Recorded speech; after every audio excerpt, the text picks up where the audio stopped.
Brother, यहाँ पे हमारा माइक खराब हो गया और पब्लिक मीटिंग करना मुश्किल है। जी बिल्कुल ठीक बात है। तो मैंने सोचा कि हम थोड़ा यूपी के बारे में बातचीत कर लें और आप अपना पर्सपेक्टिव हमें बताइए, हम आपको अपना पर्सपेक्टिव बताते हैं, थोड़ी डिस्कशन करते हैं। और ठीक बात है। मैं समझता हूँ कि जब माइक खराब हो गया, हम दोनों बात करेंगे, वो रिकॉर्ड होकर के जाएगी तो लोग बेहतर और अच्छा समझेंगे और अच्छा रिजल्ट आएगा। और क्योंकि सोशल मीडिया से वेल कनेक्टेड है तो सब लोगों को जानकारी मिल जाएगी कि हम और आप क्या बोल रहे हैं। यूपी जो 80 सीटें दे रहा है, इसमें 79 सीटें समाजवादी पार्टी, कांग्रेस, इंडिया गठबंधन जीत रहा है। एक जो क्यूटो है उसमें हम और आप लड़ाई में हैं।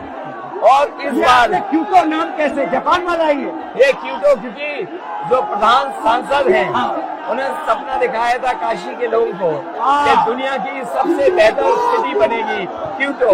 तो क्यूटो बनी नहीं बनी, काशी के लोग ये तय करेंगे और फिर वोट डालेंगे।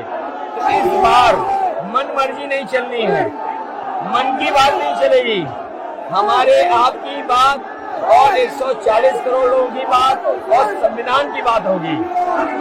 और आपने देखा, हम सब ने देखा कि यूपी को नरेंद्र मोदी जी ने बेरोजगारी का सेंटर बना दिया और इतनी बेरोजगारी की है, ये जितने बच्चे दिखाई दे रहे हैं, ये वो लोग हैं दिखाओ जो अग्निवीर या पेपर लीक, जिसकी वजह से इन्हें नौकरी नहीं मिली है और ये सब रोजगार नौकरी चाहते हैं। बीजेपी ने जो झूठे सपने दिखाए थे इन्वेस्टमेंट मीट के, जो झूठा सपना दिखाया था डिफेंस एक्सपो का, जो सपने बेचे थे G20 में, लेकिन इन नौजवानों को न नौकरी मिली न रोजगार मिला, आज ये खाली हाथ हैं।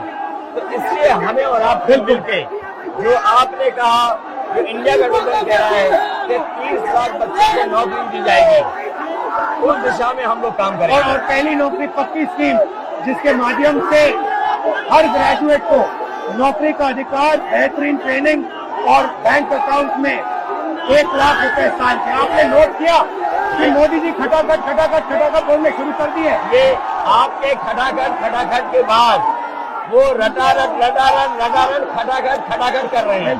अच्छा, आप एक बात बताइए, मुझे क्यूरियोसिटी है, थोड़ा आप अपने पापा के बारे में मुझे बताइए जी। मुलायम सिंह यादव जी के बारे में बताइए, आपने उनसे क्या सीखा? नेताजी और उनके साथ के लोग बिल्कुल जमीनी राजनीति करते रहे। हालांकि नेताजी कुश्ती, पहलवान और गांव के थे। कुश्ती नहीं, मैं कुश्ती नहीं कर पाया जीवन में, क्योंकि मैं मिलिट्री स्कूल में चला गया तो कुश्ती नहीं कर पाया। लेकिन नेताजी इसीलिए धरती पुत्र बोले गए कि वो जमीन की बात को समझते थे। धरती पर जो लोग हैं उनकी क्या भावना है, उसको लेकर के वो आगे बढ़ाना चाहते थे। और आपका इस क्षेत्र से और इस शहर से आज का लगाव नहीं है, न जाने कितने सालों पुराना लगाव है। जो इमोशनल कनेक्ट आपका इस शहर और शहर से है, वो शायद और किसी राजनीतिक परिवार का नहीं होगा। तो नेताजी से उनका हार्डवर्क और अपने लक्ष्य के लिए लगातार काम करते रहना, जो गैर बराबरी की लड़ाई डॉक्टर राम मनोहर लोहिया यहीं लड़े थे। हालांकि हमारी आपकी विचारधारा की यहाँ टकराव रहा, लेकिन हमारे व्यक्तिगत या जो सिद्धांत में कभी समझौता नहीं हुआ। सिद्धांत को लेकर के हमने आपके साथ खड़े हुए और कई बार खड़े हुए, और आपकी भी पार्टी सिद्धांत से बहुत करीब रही समाजवादियों के। बट मुझे लगता है कि अब एक नई तरीके की पार्टनरशिप बन रही है, क्योंकि जो इस बार हमारा कोऑपरेशन है, शायद पहले ऐसा कोऑपरेशन नहीं हुआ। मतलब बिल्कुल सब जुड़ गए। सबसे अच्छा ये है कि जितना उन्होंने कहा 2 लड़कों की जोड़ी, उतना युवा आपसे, हमसे, इंडिया गठबंधन से और जुड़ गया। तो ये नेचुरल अलायंस है, और नेचुरल अलायंस इसलिए लोग महसूस कर रहे हैं कि वो चाहते हैं कि नौकरी और रोजगार मिले, नौकरी और रोजगार मिले। तो ये बड़ी भावना है कि हमसे आपसे ये यूथ कनेक्ट कर रहा है। सबसे बड़ी बात, महंगाई की चोट सबसे ज्यादा इन लड़कों को लगती है। हमारी थिंकिंग है और आपकी भी है कि ये जो 22-25 लोगों को नरेंद्र मोदी जी ने पूरा का पूरा धन पकड़ा है, उसको ठीक करने के लिए जो हमारे युवा हैं, माताएं बहनें हैं, उनको डायरेक्ट बैंक अकाउंट में पैसा देना। देखिए, ये जो लोगों के पास पैसा पहुंचने से जो अर्थव्यवस्था को लाभ मिलेगा, मैं समझता हूँ इनका भाग्य भी बनेगा और देश की अर्थव्यवस्था ही बेहतर होगी। ये जरूरी स्कीम है कि इनके अकाउंट में पैसा पहुंचे, जिससे थोड़ा बहुत जीवन स्तर इनका भी अच्छा हो। नरेंद्र मोदी जी डिबेट से क्यों डरते हैं? क्योंकि वो सच का सामना नहीं करना चाहते। पूरा उनका झूठ का गुब्बारा है। वो बीजेपी और बीजेपी के लोग मन मर्जी से चलते हैं, अपनी मर्जी से चलते हैं और उनको लगता है कि डिस्कशन की कोई जरूरत नहीं है, क्योंकि वो सब कुछ जानते हैं। डेमोक्रेसी में जितना डिस्कशन होगा, जितने विचार एक दूसरे को हम सुनेंगे और एक दूसरे पे भरोसा करेंगे, उतना हमारा लोकतंत्र मजबूत होगा। ये बीजेपी के लोगों ने न केवल हमारी जान को खतरा पैदा किया है, बल्कि लोकतंत्र को भी और संविधान को भी खतरा पैदा कर रहे हैं। और इसका नतीजा दिख रहा है कि चाइना हमारी जमीन के अंदर आ गया।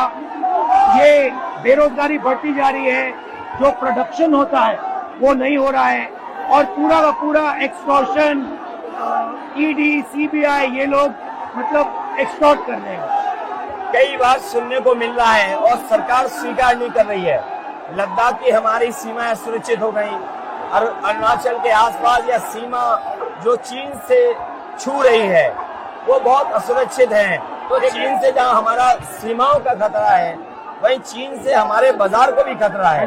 तो कहीं न कहीं हम लोगों को अपनी मैन्युफैक्चरिंग इकोनॉमी और मैन्युफैक्चरिंग इकोनॉमी को बढ़ावा देना पड़ेगा। और ये जो स्कीम्स है, पहली नौकरी पक्की और महालक्ष्मी, ये मैन्युफैक्चरिंग सिस्टम को, इकोनॉमिक सिस्टम को जंप स्टार्ट करने के तरीके हैं। ये बहुत अच्छा जंप स्टार्ट होगा। इसको अगर फोकस होकर के आईआईटी, पॉलिटेक्निक, इंजीनियरिंग कॉलेजेस को, इन सबको इकोसिस्टम में ला करके, मैं समझता हूँ युवा नौजवानों को अच्छी नौकरी और रोजगार मिल पाएगा। और हमारा लक्ष्य है कि सब, हर जात को भागीदारी मिले, स्पेस मिले, हर इंस्टीट्यूशन में, बिजनेस में, एजुकेशन के सिस्टम में।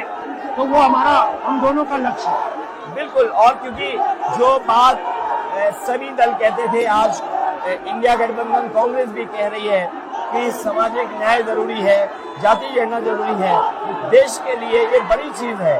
जो दुनिया में अमेरिका है, यूरोप है, अपने उन लोगों के लिए जो पीछे छूट जाते हैं, उनके लिए कुछ काम करते हैं। तो हमारा जो देश जाति के आधार पर पिछड़ा है, तो इसको आगे बढ़ाने के लिए ये बड़ी भूमिका होगी इस बार। बहुत अच्छा लगा, अच्छी बहुत अच्छी मीटिंग है। मुझे लगता है कि ये यूनिक मीटिंग है क्या?